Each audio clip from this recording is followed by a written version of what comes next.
There is a silence that lives in the space between who you are and who you knew you were meant to become.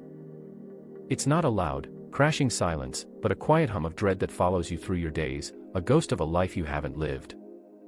You feel it when you scroll past someone else's success, when you lie awake at night, when you look in the mirror and see a familiar face that feels, somehow, like a stranger.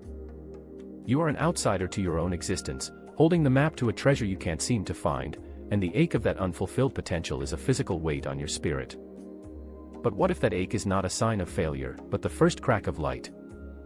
What if the setback you're facing right now, the rejection, the loss, the plan that fell apart, isn't the end of your story, but the very thing that forces you to write a better one?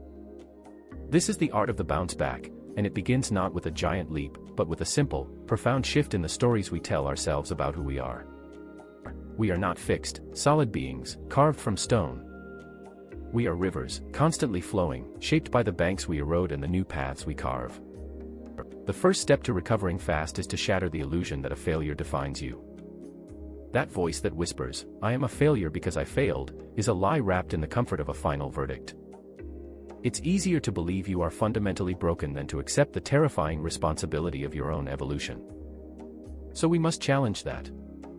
We must look at the evidence of our past not as a life sentence, but as data. You did a thing that didn't work. You took a risk that didn't pay off. You are not the thing that happened to you, you are the consciousness observing it, the learning that emerges from it. Your identity is not a prison, it is a narrative, and you hold the pen. Your task, right now, is to write down one limiting belief you hold about yourself: "I'm not disciplined enough, I'm not a natural leader, I always give up."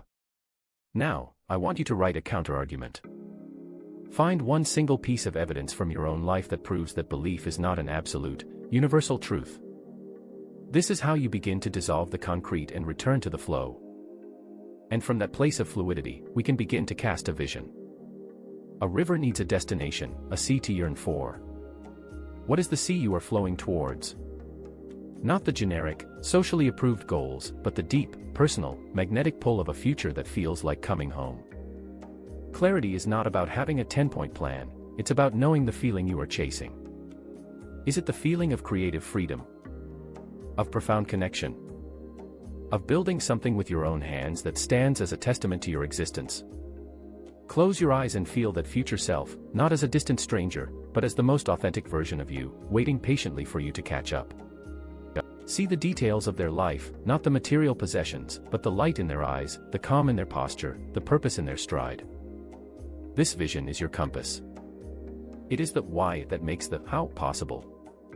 It is the star you navigate by when the storms of doubt and distraction inevitably roll in.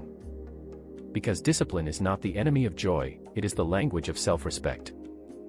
It is the daily, quiet conversation you have with your future self, a promise whispered into the fabric of your days. When your actions are fueled by a purpose that sets your soul on fire, discipline ceases to be a struggle. It becomes a sacred ritual. Waking up early is no longer a punishment, it is a gift of quiet hours to build your dream.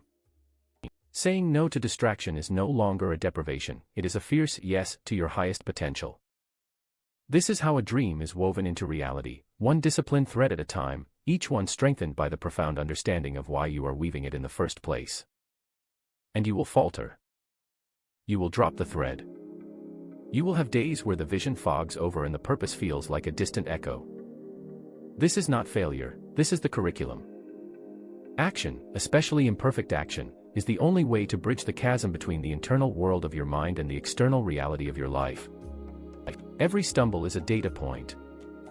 Every setback is a lesson dressed in the uncomfortable clothing of experience.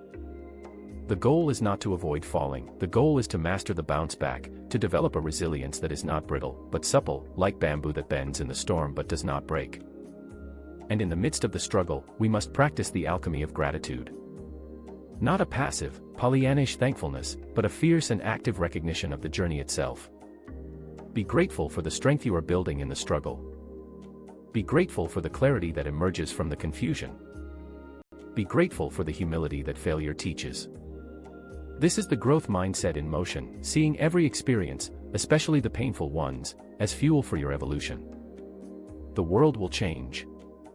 The markets will shift, relationships will transform, and the path you mapped will crumble behind you. This is why we must cultivate an inner adaptability, a deep trust in our own intuition. Tune out the noise of external expectations and tune into the quiet, steady voice within. That voice knows the way. It has always known the way. It is the echo of your purpose, the whisper of your vision, the resilient core of who you are becoming. So let the setback be the catalyst. Let the pain be the fuel. Let the quiet dread be the compass that points you unerringly toward a life of resonance and purpose. You are not broken. You are in process. You are the river and the riverbank, the sculptor and the clay, the dream and the dreamer awakening. The journey does not end here, it begins, right now, with this single, conscious breath, and the unwavering decision to flow, once more, toward the sea.